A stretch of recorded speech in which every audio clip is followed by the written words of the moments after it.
Hello there, and we are live.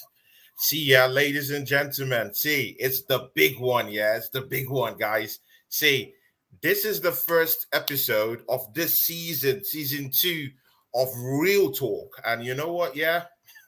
Guys, I got the big one for you. You asked for this one, and I went to get it for you from the depths of the Manchester City, yeah, from the heart of Manchester City. See, this guy, yeah, pundit extraordinaire. You know him, guys. You know him.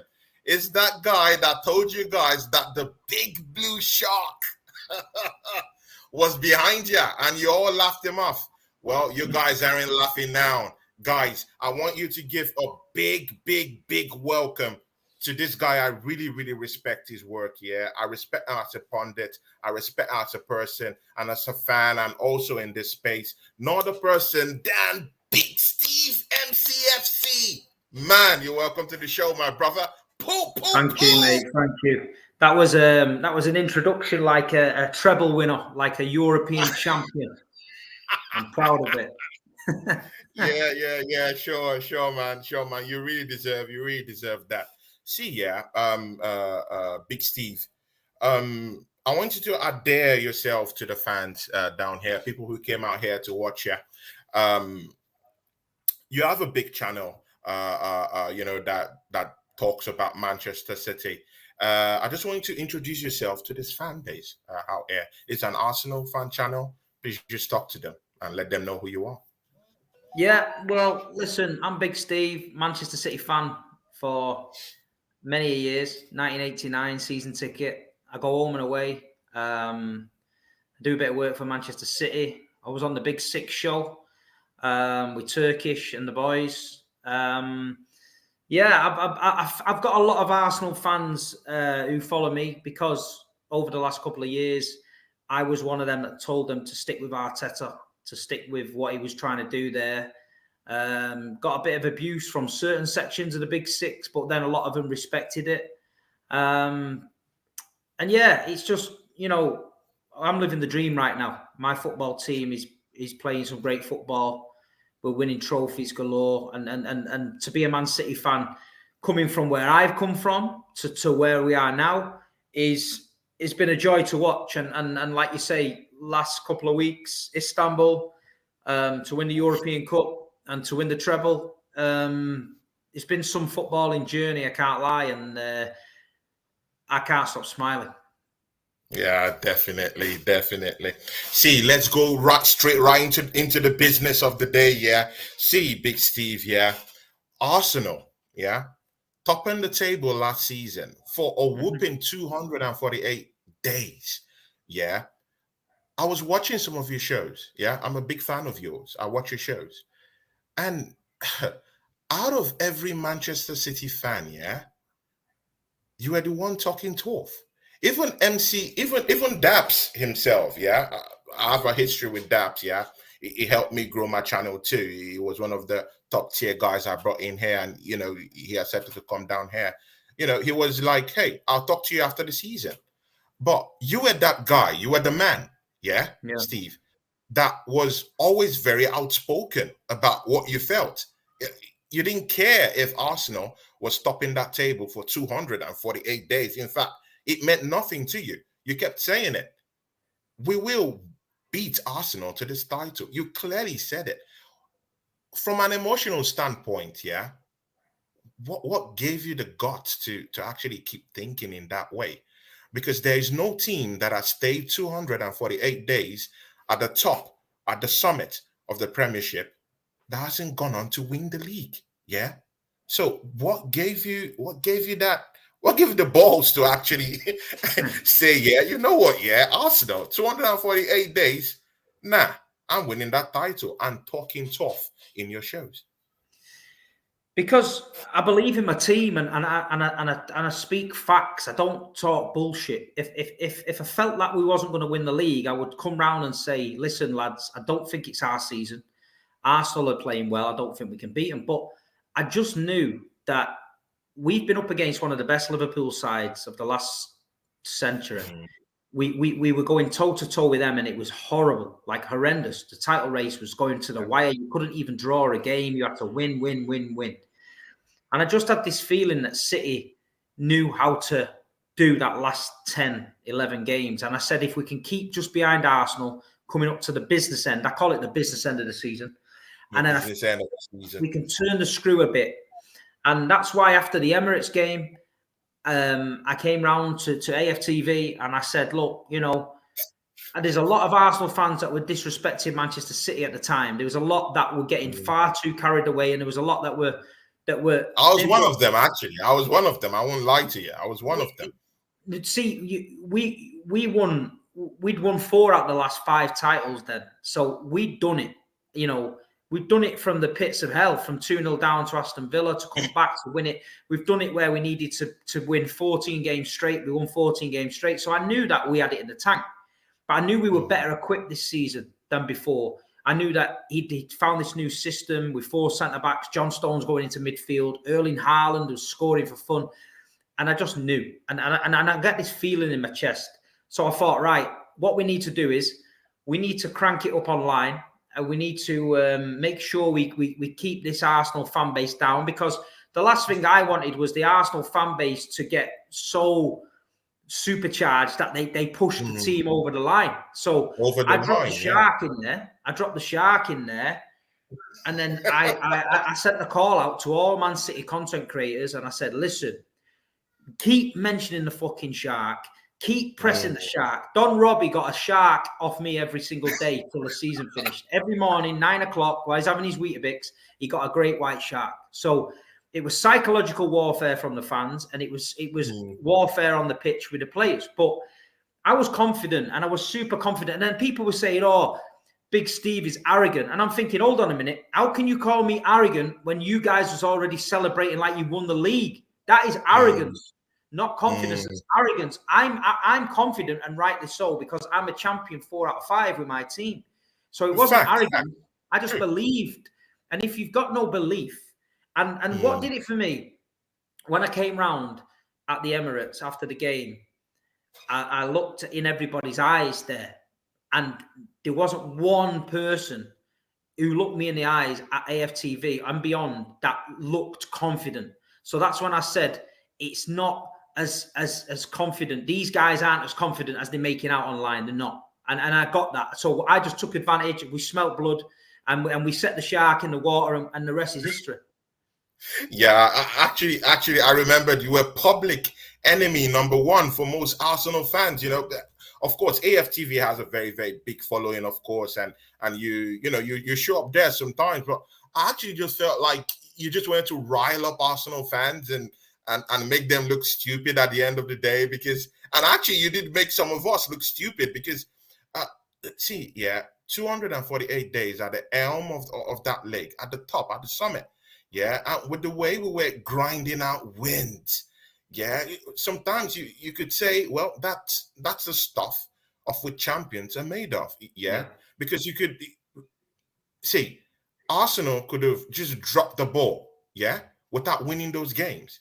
But the difference between this past season and maybe 2 seasons ago was that when Arsenal wanted to capitulate, we do it at the middle of mid-season, start of the season, we could just lose games, just like that. But with the way from the start, from the get-go of the league last season, the way we were winning it, grinding our points, important points, we beat up Liverpool, at home. We haven't done that in a long time. I can't even remember the last time. It's not the big games, though. It's not the big games that win you the title. It's the ones where you switch off. It's the Brightons, it's the Southamptons, it's the West Ham. They're the ones that win you the title, because they're the ones where you think you're gonna win and you get too confident and you don't. So what I just seen it happening. And listen, the players knew, the City players knew. Erling Haaland messaged me after you lost at Brighton. Erling Haaland sends me a message, a great white shark. I went to the players' party the other week, and I spoke with the players, and they said, look, Steve, man, that shark thing, we got it. Ruben Diaz got it on the coach, and he's like, look, the fans are on it. And it's like, listen, you've got to back your team, and I respect that. And don't get me wrong, when I say this, Arsenal last season had a fantastic season, yeah. From where he came from to where he's got the mentality to the way he changed it. They had a great season and they've got a great squad, young, hungry players.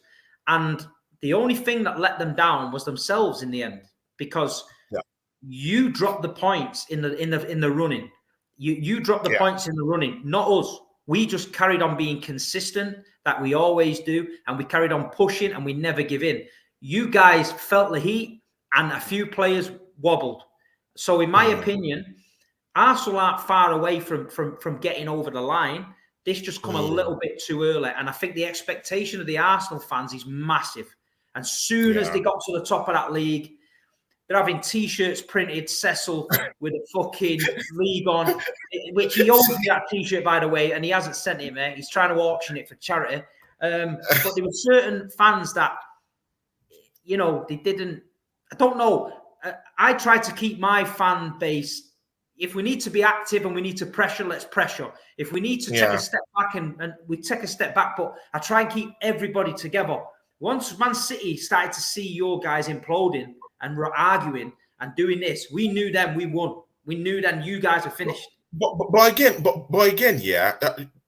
Why don't you feel that Arsenal fans deserve the right to actually believe in the team? Because no, I do. The more power, the more energy the fans get, the energy wrong. Translate into the team. So when people say that Arsenal fans were becoming puffy, becoming proud, I don't see the reasoning in that, because you have to spoil your team. You have to believe in your team. I saw the way you believed in your team, and they went on to win the treble. They went on to win the Champions League.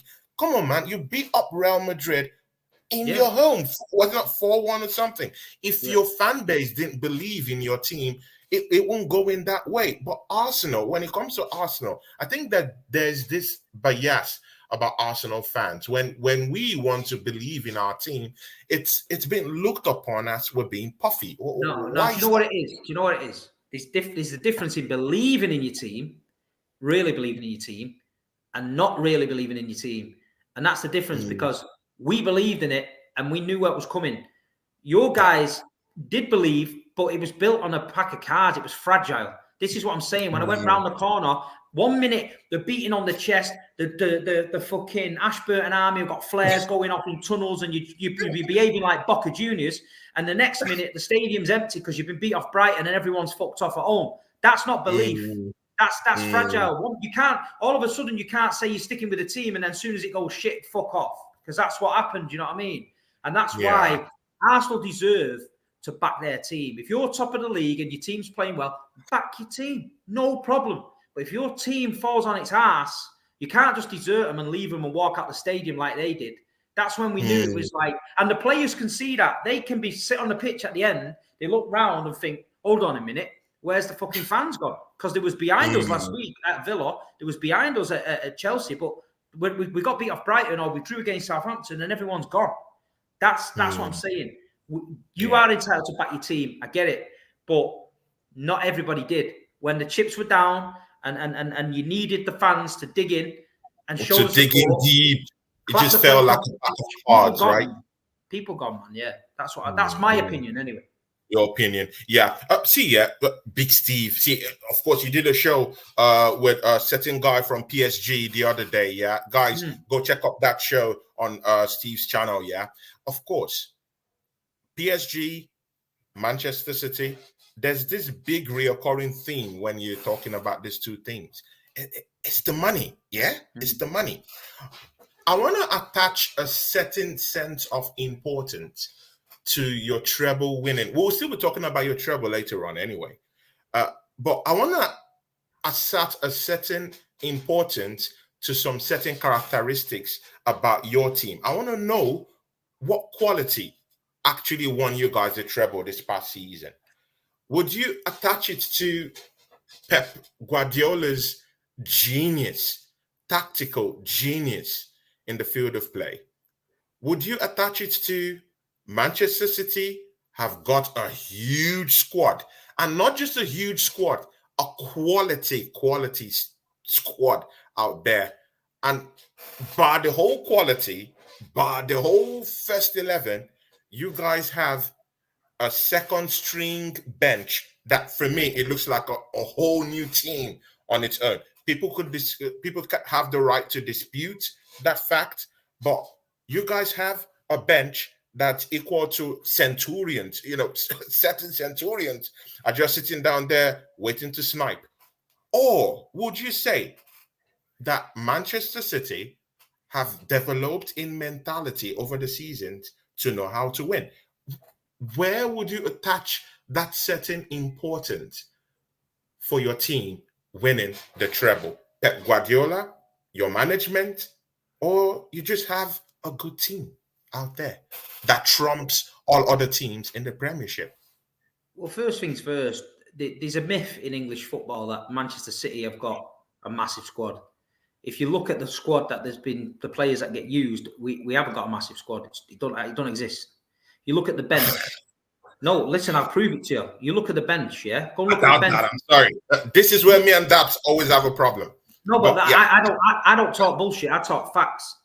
Get the bench up for games. You've got Cole Palmer, you've got Rico Lewis, you've got Scott Carson, you've got Maximo Perrone, you've got Riyad Mahrez. Yeah, okay, Riyad's a great player. You know, you've got Alvarez, great player, right? But when you say we've got all these players in different positions, you're wrong, because we haven't played with a left back for the last 3 years. Yeah. So we're playing with centre backs at left back. We're playing centre backs at right back. One thing Man City have got is a very good squad of utility players. So Nathan Ake can play left back, he can play centre back. Stones can play centre back, right back, defensive midfield. Bernardo Silva can play centre midfield, right wing, left wing. Grealish can play centre mid, left wing. So what he's done is assemble a squad that can go in different systems and work the way it works. One thing is, yeah, we have spent money, but we spent money wisely. It's money well spent. If you spend shitloads of money and you win trophies every season, and then your academy produces players that you need to sell because they're not quite good enough to City, and you move it on and you're making money, all of a sudden, 6 years ago, net spend was a word that was thrown at Manchester City for years, yeah? All of a sudden, now you look at the net spend, and we're about 8th, 9th in the net spend league now, but nobody mentions it now. Because in football, you have to speculate to accumulate. We were Manchester City Football Club. We want Man United. We needed to spend money to get up to a level where we needed to compete. Now, one or two additions every season. We keep it rolling. We keep it freshening up. Man United spent 1.5 billion since Fergie left, not won one Premier League. But nobody talks about it because Man United are apparently allowed to do it. But the way we're run, Pep Guardiola is the best manager in the world. This season, halfway through the season, we drew at Nottingham Forest, yeah? People said, you're finished. The title's over. Pep Guardiola had a problem with Cancelo. So what he did is he decided to change the whole system. He got rid of fullbacks. Didn't need fullbacks anymore. We don't need that, because when you get fullbacks, they go up the pitch, they attack. We get caught in a counter attack. That's what was happening. Drops the fullbacks out. Nathan Ake left back. John Stones right back. John Stones going in centre midfield. All of a sudden, we went on a run. We won the treble. If you'd have asked me coming out of Nottingham Forest, realistically, Steve, do you think you're going to win the treble? I'd have thought you was fucking bonkers. But this shows you how good the manager is, Pep. In the middle of a season, with Cancelo spitting his dummy out, a few injuries, he came up with a system that won us the treble. In the middle of a season, he had to do it while the season was going, not pre-season. He had to do it there and then. And I think Pep Guardiola don't get enough credit. I think there was always an excuse. He can't win it without Messi. You'll never win the treble. You won't win 2 league titles on the trot. You won't win 3 on the trot. You won't do it. And all that shit that was thrown at him, he just ploughed through it and done it. So people are now starting to respect Man City. They're trying to respect Pep Guardiola. And they're finally realising that, you know, you don't just throw money at a team and it works. Chelsea just spent 600 million, finished 11th. You know, Man United spent a fortune, didn't win out the Carabao Cup. So all this nonsense about, oh, anyone can do it with money. They can't. And today I just interviewed Gail Clichy, yeah? Gail Clichy and me did an interview, and 1 hour, 45 minutes. I talked about Arsenal, the Invincibles, Arsene Wenger, everything. And he spoke about this so highly. And he said that Pep Guardiola opened his eyes to football like no other manager's ever done before. And he said, I couldn't believe the things he was learning and the systems and the way he looked at football. And he said money can't buy that, But what he said is why he always gets the top job is because he only can work with elite players. If you play under Pep Guardiola, you have to have an elite mindset to do what Pep wants you to do. If Pep went and took over Oldham Athletic and tried to get them playing inverted fullbacks and all this, they haven't got the mindset or the capability to do that. They're not that highly skilled. That's what Clichy was saying. If you haven't got the players with the right mind to fit the system, Pep's system don't work. Simple as that. Yeah. Kyle Walker can't play inverted fullback. Kyle Walker is one of the best fullbacks in the world, but cannot play inverted fullback. That's why John Stones, who's a centre-back, has been playing right-back. And that's why Cancelo and Walker have seen their ass. But he works won the treble. So you can't say to Pep, you're taking the piss, I'm Kyle Walker, I'm a better right-back than John Stones, because John Stones is proving that in that system, John Stones is the best. So Yeah, sure. See, I want to welcome to the show. Of course, my is my number 2 here in the channel. We both founded the channel together, but he's my second guy here. See, Ryan Maguire, welcome, mate. How you doing? Yeah. Cheers, Tony. Thanks for having us. Cheers, mate. Nice to meet you. See, Ryan, we've got the big one here. We got the big blue shark himself down here, yeah. Offline, me and you were talking about this guy, yeah. And I told you, this guy riled up many Arsenal fans. There were lots of videos, a lot of things that were said. But you know what, Ryan, one of the things about Steve, is that at the end of the day, he was just saying the truth. He believed in it. He believed in his team, that his team was going to win. And see, they won. They won everything. Do you have any question to ask Steve down here? Because we have to pick him on a lot of things that's happening down here, but with Manchester City, but in incoming transfers, lots of questionable transfers for them. Mateo Kovacic, I still have a big problem with that. What the Pep seeing that guy, he's going to answer those questions. But Ryan, what will you throw to Big Steve down here? Yeah, you've covered it there, really. I was just obviously going to say about the Kovacic signing. Obviously, you're linked with Declan Rice like we are. Where do you think Declan Rice fits in with the Kovacic? They're two similar players. It's a bit of a strange signings getting both of them. Obviously, one of them is to cover Gundogan. We know that. But then I don't know, Rice and Kovacic in the same window is a bit strange. Because you've got quite a few centre mids anyway.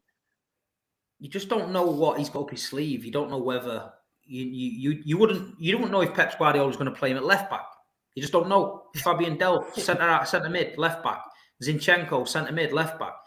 I'm not saying he will, but I think City just need to freshen it up. I think Rodri played too many games last year. Calvin Phillips was brought in as backup to Rodri, but Pep didn't trust him.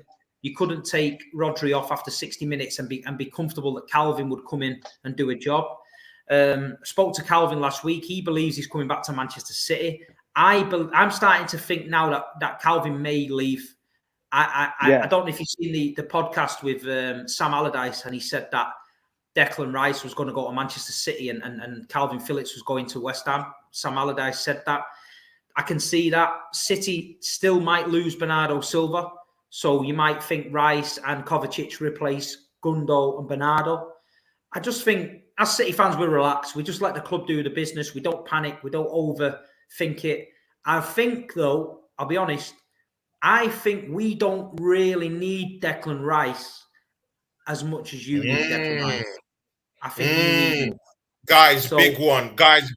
Guys, you have to click this, Big Steve doesn't really think that Manchester City really needs Declan Rice. Please, could you give us a reasoning to that? Because just this morning, we heard that Manchester City dropped a huge bomb, went to West Ham, in West London, dropped that big bomb down there at the West Ham management, with the negotiators, dropping £90 million for Declan Rice. See, Big Steve, if you don't need Declan Rice, I don't see a reason why your club will be going for Declan Rice, trying to push and bully Arsenal off the table to get Declan Rice if you don't need him.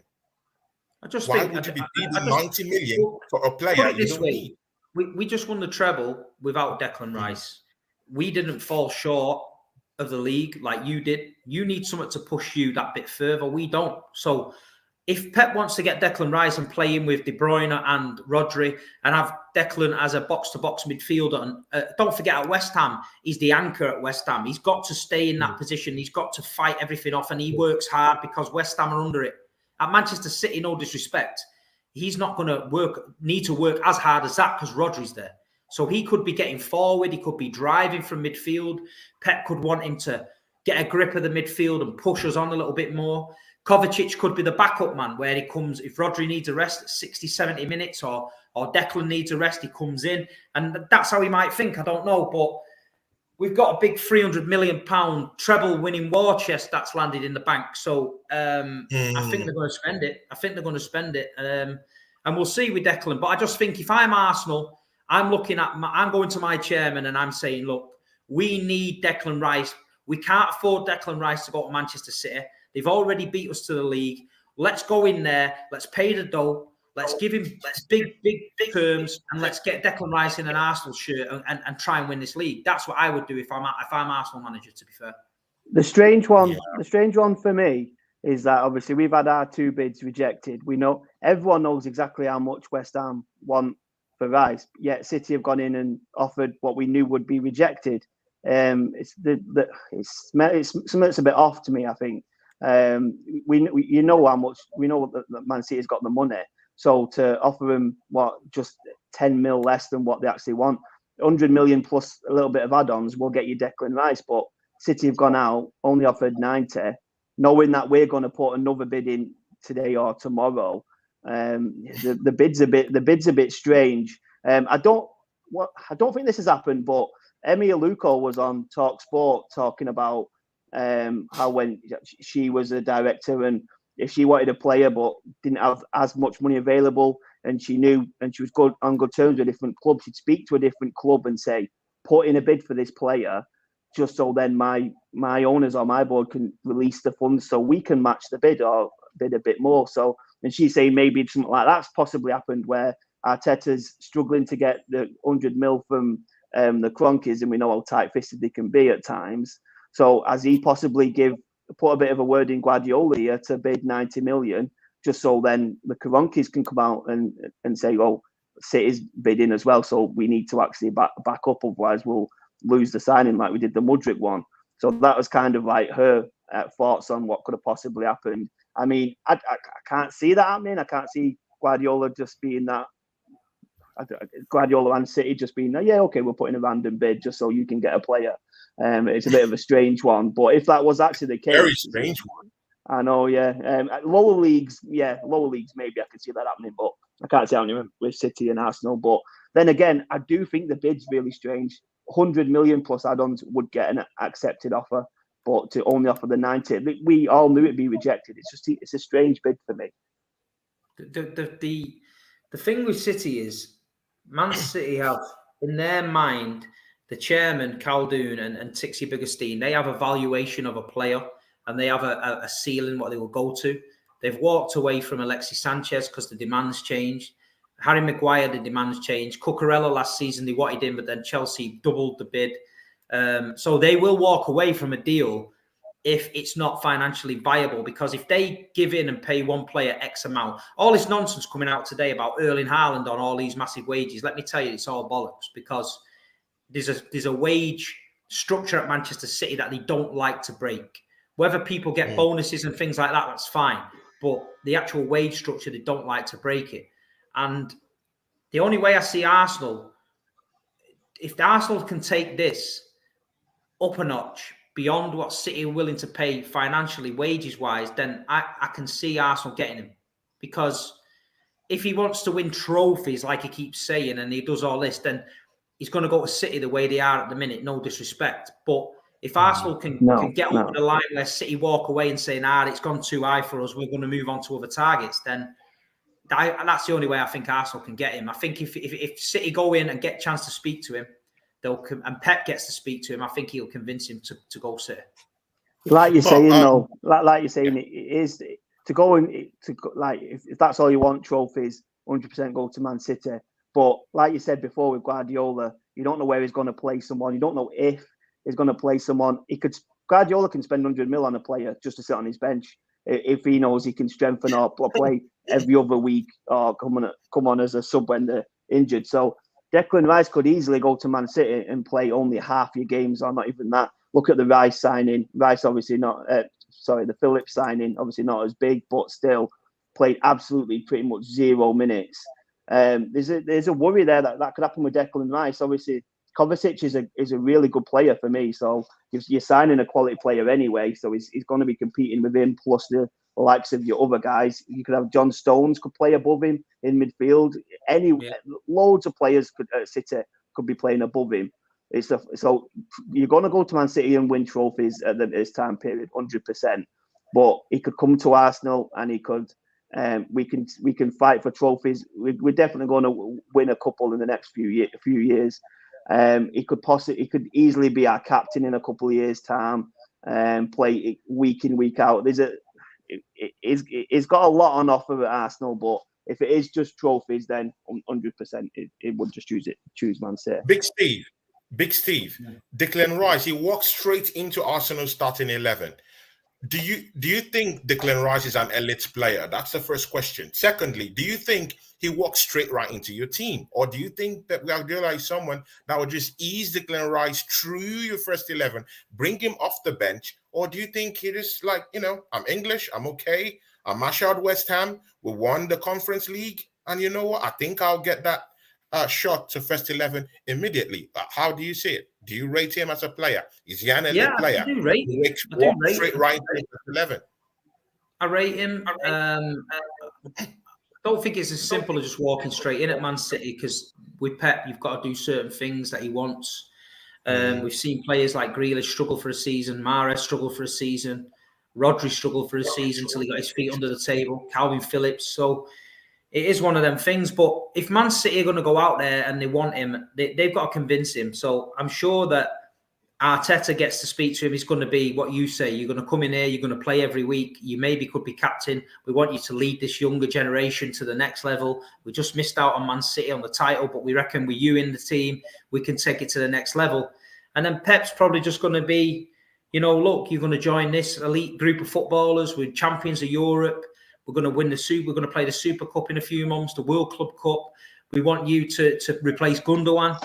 So both camps have got great pitches for him. Declan Rice is in a unique position. Jude Bellingham was the one I think a lot of teams wanted, but they couldn't get. Real Madrid got him.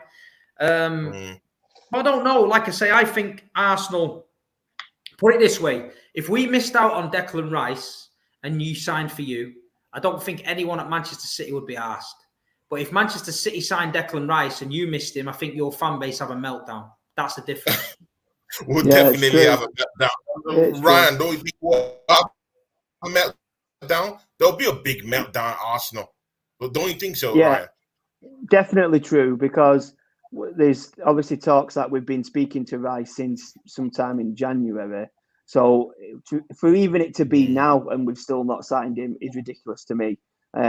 Personal terms agreed so long ago. We know how much West Ham want. Stop pissing about. But because we've allowed it to take so long, basically we allowed it to get to the point where Gundogan left Man City, and that was the worst thing we could have done. Because up until then, I believe City still wanted to sign him. He could have come to us or gone to PSG or back to Germany or whatever. But if there was a chance he was going to stay at Man City, they're not looking at Declan Rice for me. So if we get him in before that happened, but we've let it get to the point where Gundogan's gone, and like you're saying, Phillips for me is probably going to leave. He should do. I'd leave if I was him. I wouldn't sit on Man City's bench. Even if you're winning the trebles and that was a professional footballer, I couldn't sit on someone's bench. But difference in it. But I think we've obviously. But yeah, I agree. There'll be a meltdown because of how long we've left it, and we've pissed about a bit. And a lot of people will blame Edu and whatever. But it might be a case of the owners not stumping up the money in time. But you think the communications with Edu and the owners might be a bit better than just to tell them exactly. We know what West Ham want. Just offer them the money.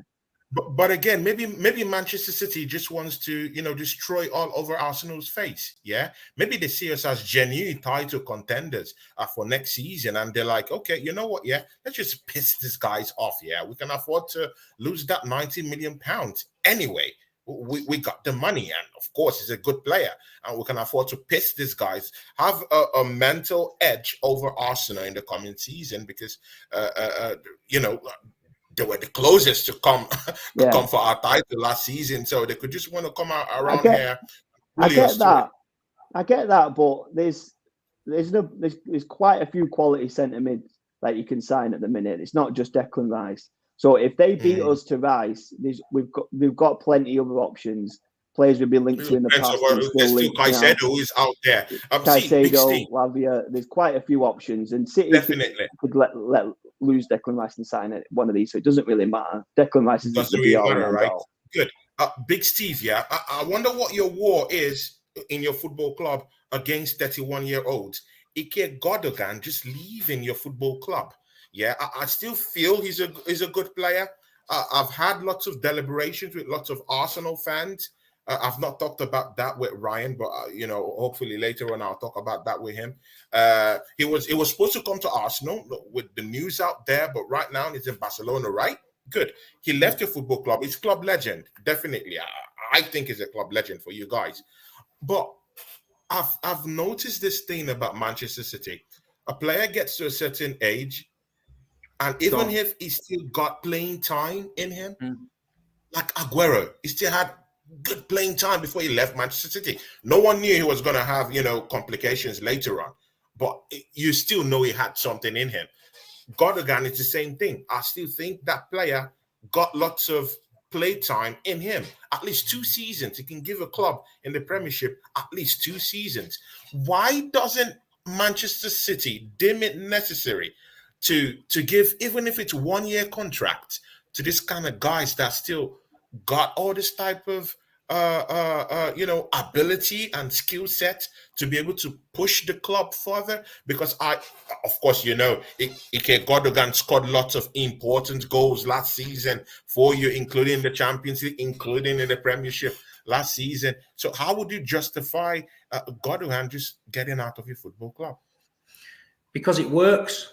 Every single player we got rid of, every single one in the past that the City fans all thought he could do another season, he can do a job. But that's the difference between Manchester City Football Club and other football clubs. We don't want players that can just do a job. We don't want players that can just maybe do 2 years. We freshen it up every 2 or 3 years and we keep it going, and that's why we're successful. David Silva, club legend, he left. It was the right decision. Yaya Toure, club legend, he left. It was the right decision. Vincent Kompany, legend, he left. It was the right decision. Zabaleta, Gael Clichy, Sergio Aguero, now Ilkay Gundogan. One thing that this football club does, it's thinking 2 or 3 windows ahead of everybody else. They identified Rodri for a Fernandinho replacement, and Rodri came in, Fernandinho was number 1. The season after, Rodri went to 1. Then Fernandinho dropped back, then Fernandinho's gone and Rodri's number 1. Ruben Diaz, you can't replace Vincent Kompany. Who gets Ruben Diaz in? Yeah, Ruben Diaz is a leader. He's won the treble, European Cup.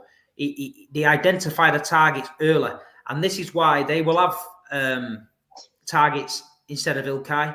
We don't keep hold of these players for sentiment. City fans would love Ilkay to have a 1-year deal. We'd still have Aguero there on the bench and David Silva and Yaya there because we love him. But this is why this football club is so run, so ruthless and so good. They know when the right time. Here's one for you. Phil Jones, Jones signed for Manchester United 2011, I believe. He has just left now on a free transfer.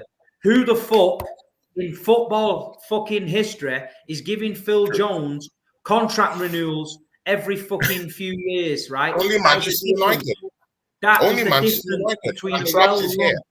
That's a difference between a well-run club and a shit club, and that is the difference. Man City, we trust the owners, we trust Pep. If he says it's time for Ilkay to move on, we give him our blessing. He gets his ceremony and he leaves. Nice, and we're happy with that, and we freshen it up. So that is the difference. But not a lot. But do you accept it? He's club legend. Do you accept it? Is he a club legend?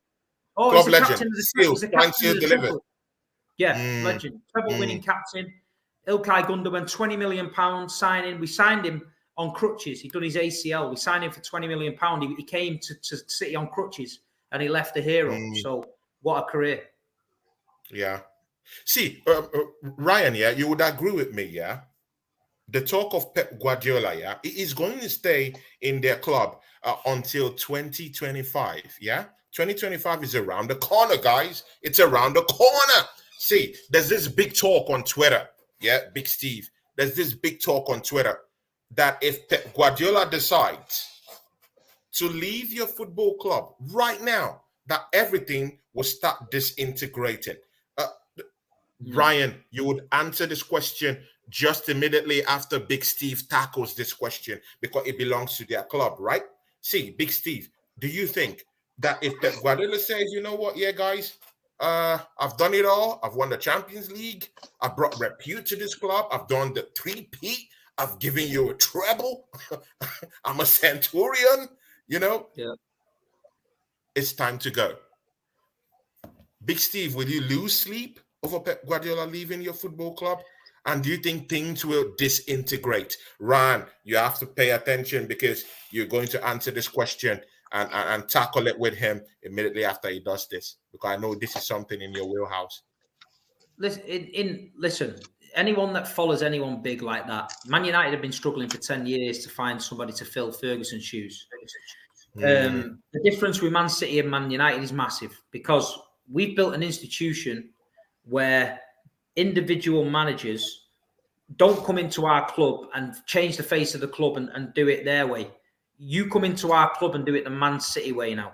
So whoever takes over from Pep Guardiola will be chosen so he can slip into the system that Pep Guardiola has implemented at the club, not the other way around. We're not going to bring a manager in now who plays defensive football when we've gone 10 years playing offensive football.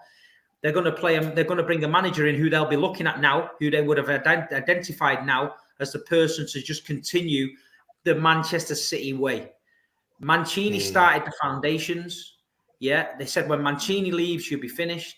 Pellegrini came in as a stopgap because Guardiola wasn't ready. So from between Mancini and Guardiola, we had a stopgap period. Pellegrini won the Premier League. Pellegrini won the League Cup twice. So this idea we're going to fall off the face of the planet and Manchester City Football Club's going to really, really struggle, I don't believe it is, because I think the foundations, the academy, the infrastructure, everything's there for the person to come in, tweak it to his own system, but Man City will give him all the tools required to carry on from where Pep left off. And there'll never be another Pep. He won't be.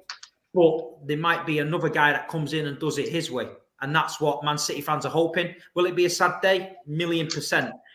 Do I want that day to come? No. We're winning. Why would I want that day to come? But am I ready for it? 1,000,000%. And I'll get behind the next manager, just like we got behind Pep. And if we have 2 or 3 seasons where we're transitioning and we're not quite at that level, then so be it. That happens in football. I'm ready for that. But with these owners and these directors of football and the way that they're making moves, I don't think people are going to think we're going to implode. I don't think we will. Ryan, please take a cue from there. Do you think these guys will you plant a big red shark, yeah, around that topic, around that theme, yeah, for Big Steve, yeah, when Pep Guardiola leaves the football club? Are you willing to plant that red shark around and say, you know what, yeah, guys, I think you're going to regret it when you guys let him go by 2025? Are you of that school? I don't think it'll be up to Man City. I think it'll be up to Guardiola whether he stays or goes. So it won't exactly be them forcing him out. I think they'll do everything in their power to keep him, and so they should. I think there will be a bit of a down period when he leaves. It's inevitable. A new manager coming in, but like Steve said, they will look to try and bring a similar style of manager in to play a similar style or the same kind of style. Maybe someone he's worked with. So someone who's showing them same, like De Zerbi is kind of thing. You know, like you're looking at managers who are doing well, playing well, being that kind of. But then it's going to be a step up for pretty much any manager taking over Guardiola.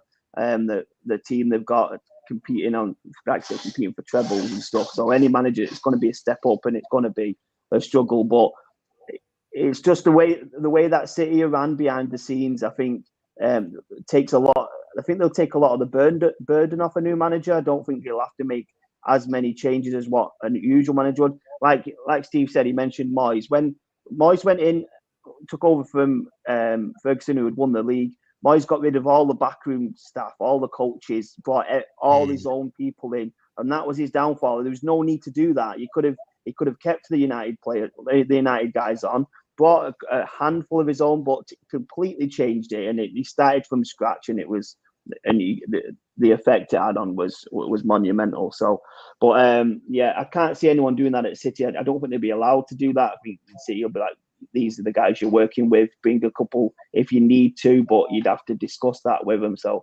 they won't be wholesale changes because, especially they run the reserves and the youth teams the same way as they do with the first team. It's all they're learning what it's like to be in the first team, the way they play and all that from the ground up. So you can't come in and change everything because it just won't work. Then they won't have to do that. So it won't be as tough, but you're replacing Pep Guardiola, and I don't think you can do that. I don't think there's a manager that can. I don't think there's anyone out there, but so you are going to struggle slightly, but I can't. It just depends. See, you have to give credibility to that, to that thought, to that idea that, that these guys might genuinely struggle if this guy leaves the football club. He's a genius. He's a tactical genius. I don't see any manager that can be able to, just throw out that wand and just, do it like he does it. But for you, Big Steve, which manager right now, if you look out there, big clubs are struggling to get big-time managers to actually fill the shoes of their clubs, Which manager right now do you think is worthy? Because whether I will like it or not, Pep Guardiola's shoes at Manchester City, it's too big to fill. You can't fill it. Yeah. But in your own alternative reality, who would you give that mantle to handle Manchester City? Who's doing well out there for you to say, you know what, I'm willing to just throw my eggs in this basket to replace this great manager? If Pep left now and just did a bombshell and decided he was going to go, I think we'd be struggling, because I don't think there's anybody out there right now that's ready to do that job. But I do believe that in 2 years' time, maybe Vincent Kompany might be that man. I think with the links at City, I think the way he's trying to play football, I think the way the club know him and as a person, I think if he continues to do what he's been doing with Burnley, he's going to get a test this year in the Premier League. If he continues to grow as a manager, and I think he could probably have one eye on the City job and think, I could do that.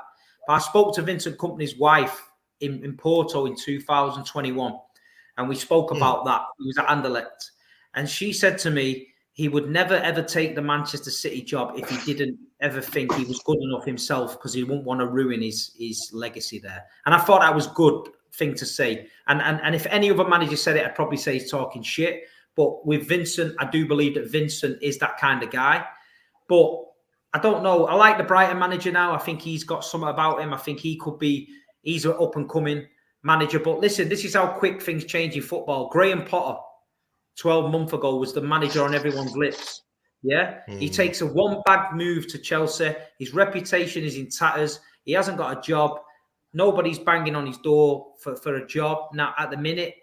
So things can change in football. In 2 years' time, we could probably have another top 3 managers from around the world we've probably never heard of now who are doing their thing. So we'll cross that bridge when it comes to it, I think. You'll cross that bridge, definitely. See, Big Steve, let me paint a scheme for you right here, I like painting schemes. They're like sketches everywhere in my head. See, Arsenal, next season, maybe we didn't take you guys down to the wire last season, the way you would like to put it, because many people still don't believe that Arsenal took Man City down the wire last season, but we were the only ones to actually stretch them. Hence, we stayed there for about 248 days. Good, scratch that. Arsenal in for Declan Rice. We get Declan Rice. We keep Thomas Partey for some reason. We bring in Timber, right, to play as a right back, to support that attack down there. And mind you, he's going to be playing as an inverted kind of fullback, just the same thing that Pep Guardiola tries to experiment in in your football club. We see have Zichenko, who might still coming into that role, that reprise his role of last season of coming in inverted defenders. You can see what Mikel Arteta is trying to do in a way, right? Good. We just resigned William Saliba, one of the best centre backs in the Premier League. You can't doubt that, Big Steve. Yeah, resigned to a new contract. Let's say we bring in a Declan Rice. Good. We've just gotten in Kai Havertz. He should be coming up this week. Do you generally see that Arsenal team with this scheme, with this sketch, imaginary sketch? Do you think this team would give you problems next season? I think last season was the season where Arsenal needed to take advantage. I think this season you've got bigger problems. I think you've got Chelsea, who are going to be better. You've got Man United going to be better. Man City's going to be better. Newcastle and Liverpool. I think Liverpool are going to be a lot better than what they was, and I think it's going to be tough. I can't lie. I look at it. If you sign Declan Rice and you sign Timber, I don't think that's enough. Honestly, I don't think that's enough. I think you'll have a good season. Yeah, you will. And top 4 will be the target. But you've seen how good you have to be to win this league. Man City came from 8 behind and they came and won it at a canter. The last few games we weren't even asked because we had bigger games coming. But that's how much you've got to do it. Liverpool know about that. They've seen it. They're going to come back strong and hungry. But I think Arsenal need more than just Declan Rice and Timber. I think they need more. I think when you get to that later stages and you're relying on Jorginho and you're relying on the Polish kid Kiwior coming in and Rob Holding coming in, that does it. That's it. Manchester City had Emerick Laporte sat on the bench. Do you know what I mean? They had Riyad Mahrez sat on the bench. That's the difference. But listen, I just think Arsenal's chance was last season. I can't get it out of my head. I just think that was a chance. You could have done it. You could have snatched it. But this season's going to be tough. But I'll judge it proper at beginning of the season, Charity Shield. We'll have a look and see who both clubs have signed. And I think it'll be better then to go from there. Ryan, do you have anything to ask our big Steve down here? Yeah, I kind of agree with what Steve's saying because everyone else is going to do well, but it's just exactly what everyone said last summer. I've said it all along. Everyone said that Newcastle was going to be there this year. United was going to be better because of Ten Hag, Liverpool, and all them teams, and we managed to outfox them. So I'm still confident we can do it again this season. It's the exact same thoughts that them teams are going to strengthen. I've seen nothing of United in the transfer market at the minute to suggest that they're going to be any better. It's still early days though. If they can get Caicedo from under Chelsea's nose, would be brilliant for them.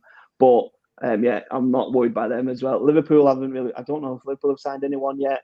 So I'm not inspired by other teams. They've not really strengthened the way that I felt they should be strengthening right now. So McAllister, this is something out there. These teams are not ready to. Yeah, McAllister was exactly what I said before the World Cup. That's exactly what I said. I said you get a couple of players. We'll have a really good World Cup, and we'll get big transfers. And McAllister is one of them. No one was talking about him before the World Cup. No. No one was talking about him before the World Cup. He had a really good World Cup. Honestly, when I first heard his name mentioned, I didn't think he played for Argentina. Well, why is he not Scottish? He's called McAllister, but apparently he's Argentinian. So, and no one spoke about him. Fair enough, he had a good World Cup. Let's see what he does for Liverpool. Probably nothing. I can't imagine him being that good for him. I'm not sold on him. We'll have to see. It's a bit harsh to judge. He's not played a game for him yet, so we'll see. But again, Liverpool. But it is still early days. Newcastle, I do expect to have a good transfer market. Tonali is a ridiculously good signing. That's a really sound signing for them. If they can strengthen with that, they will be close. But like I say, it doesn't really worry me. The only thing I would say to Steve is possibly in terms of replacing Guardiola. I don't know how long he's planning on being at Barcelona, but I think Xavi is a good shout. Similar mold to Guardiola, but he might be planning on staying at Barcelona for a long time. But if not, if there's a chance, I think that Xavi might be a good shout for City. Xavi might be a good shout. There's one thing I wanted to say to you guys as well, like, but for Arsenal, I'm sorry, Steve, but for Arsenal, I really do think that Xavi is a good manager for Arsenal. If Arteta doesn't produce the goods this season, I think we too. Why should it be Man City to get all the goods? Why can't we too get the goods too? I think we should start looking at Xavi if Mikel Arteta doesn't perform this season. I'm sorry, I have to say that. Big ups to Jez, who is in the chat, yeah? Guys, go subscribe to that channel. Big guy, great guy too. Ellie Dawes, BVB. See, all you guys that are here, yeah? Arsenal forever, yeah?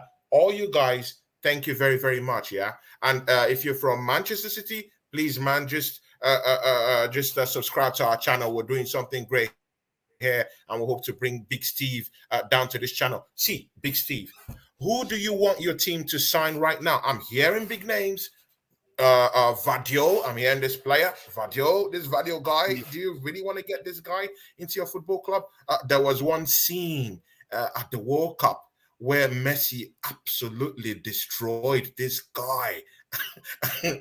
Do you want to get that guy into your football club? He's a very good player, don't get me wrong.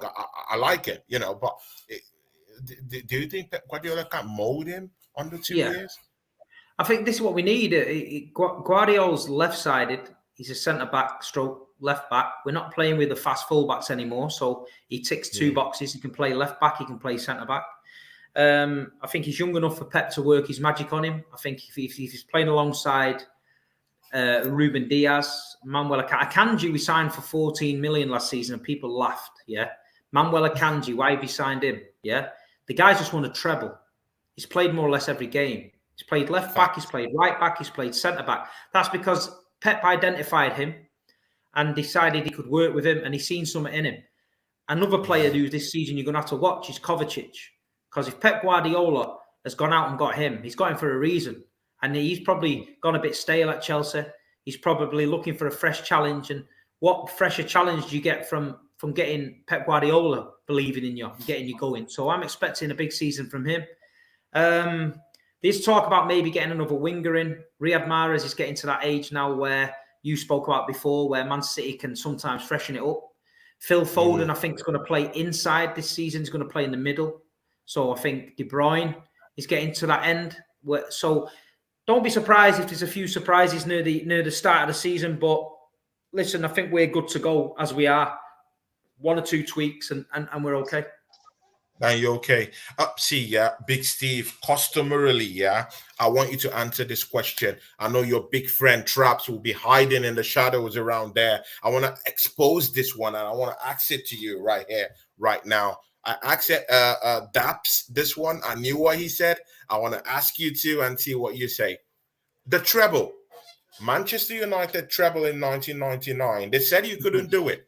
You did it this season. They said you couldn't win the back-to-back 3P or whatever. You did it, yes, Big Steve. You guys, you did it. They said you won't win an European championship. Big Steve, guess what? You did it. The big blue sharks put their money where their mouth was, right? See, the treble, 1999. The treble, 2023, Manchester City. Which one is the biggest one? I want you to detach your Manchester City affiliations. Yeah, just answer this as a football fan. Just detach. How is he supposed to do that? Detach his Man City. How is he supposed to do that? That's the difference. I'm going to answer it fairly. Not just a YouTuber with skinny jeans. Is a professional. He does this. So that's what I want him to put himself in those shoes. I'm going to answer it fairly in this, yeah. The treble is a tremendous achievement, yeah, from anyone. And the fact that only two teams in the history of football have done it, and they're both from Manchester, is a credit to Manchester, to my own city. Whether we're red or blue, we're proud of it. But all I'm going to say is this. In 1999, Manchester City was in the second division, and we couldn't stop Man United's treble because we were nowhere near him. In 2023, Manchester United had the chance to stop our treble and they fucked it up. So our treble is better than theirs because they could have stopped ours and they didn't. So blame them for that. So I'm saying ours is better. Ryan, what do you say? I hate to say I told you so. I believe that. I completely believe that. Manchester City completely dominating the league goes wipe the floor with Manchester United, who had a chance. We won the Champions League. We won the Champions League undefeated. We never lost a game. Undefeated also. See, yeah, there were matches in 1999 that Manchester United struggled. And we won the FA Cup. We won the FA Cup and conceded 1 goal. And that was in the final against them. Ryan, do you have something to say? Do you disagree with those assertions from our big guest here, Big Steve? I don't disagree or agree, to be honest. I'm not. I don't really know which one was better. I think it's that much of an achievement to say one's better than the other is a bit. It's a bit hard. Yeah, you can't do it. Yeah, to win. Honestly, it's up there with going invincible in it. It's the big honors, aren't they? They're big. The things that you don't expect a team to do, and then when one team does it, you don't expect him to do it again. So the fact that it's only ever happened twice shows you, like it's, it is. I don't know it. I honestly, I can't say. It's only which one is more better for you, the Manchester City one or the Manchester? It's a pretty clear question. Which one would you savor more as a football fan? I'm an Arsenal fan, so I'm a football fan, obviously. But I'd prefer none of them to win a treble. I don't want any of them to win a treble. So, actually, scratch that. I'm happy that they've won a treble this season because we know how everyone says that Arsenal bottled the league and how they said we threw away the league and we lost the league to the team that won the fucking treble, right? So how is that? That's how good the fucking team is. Ryan, that excuse will become stale, man. It will become stale. We have to go fortify ourselves because Big Steve was unbelieving. So we've got to take some honouring coming second for that. With him.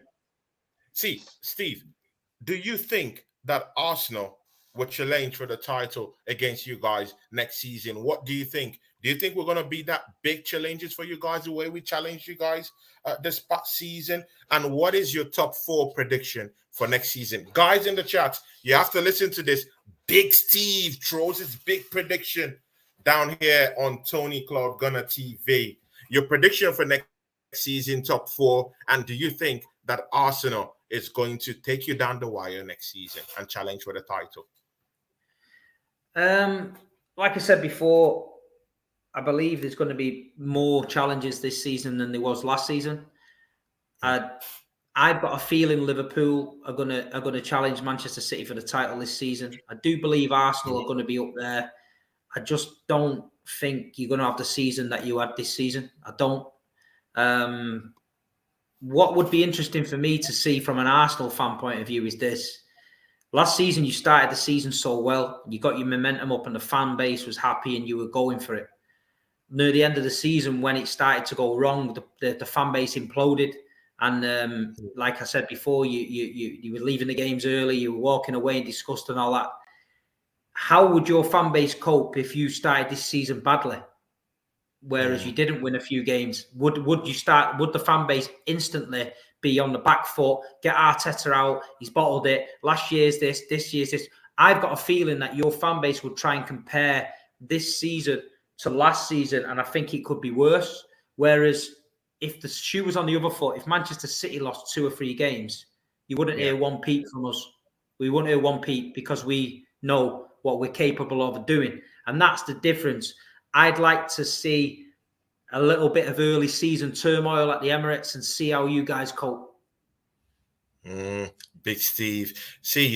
Big Steve, on behalf of Tony Cloud Gunner TV, I want to thank you very, very much. I just slid into your DMs and told you, brother, I need you here on this show. And you answered. Yeah, people like that. You just remind me of Jez when I spoke to Jez. I slid to his DM and told him, Big Jez, please, I want you on my show. And he answered me. Those are the kind I give people like you respect. When you see little channels, you have up to nearly almost 18K viewers and subscribers. Who am I to come to you and No, I try and just listen. I like ask football. you to come around to my show? I So try and actually talk answer me and to everyone. quite big respect to you from me and Ron Maguire. Big respect to you, my brother. And we hope that this will be an ongoing partnership. We could always talk to you. You could always come to this show and, 100%. talk to Gunners down here. It would be a big honor to always host you down here, Big Steve, man.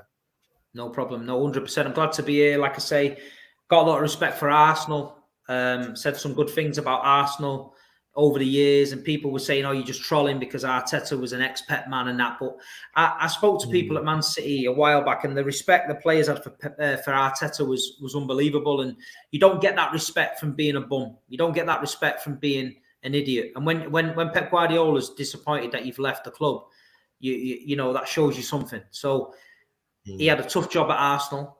He came in.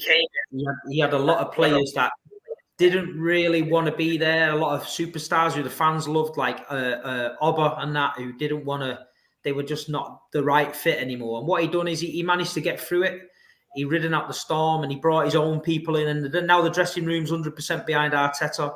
The stadium's fully behind him. And I think he's got a lot of credit in the bank after last season. So if he can add the signings this season and push Arsenal to the next level, then, I wish you all the best. But there's always that big blue shark lurking. So always remember that. A big blue shark lurking, guys. Here, guys, you don't want to be at the back end of Steve, invoking the big blue shark next season. Big Steve, can you shout out your channel, please? Tell these guys what you do. Tell them, your plans, your upcoming plans. I learned that you've just shot a new, you've just filmed a new interview with a big guest. Please, I want you to tell the viewers down here this guest that you've just interviewed, and just tell us, what's up you have for next season, and if you would like to, come down here again. We love you here, man. The fans love you here. We love you, me and Ryan. So just talk to us about your channel.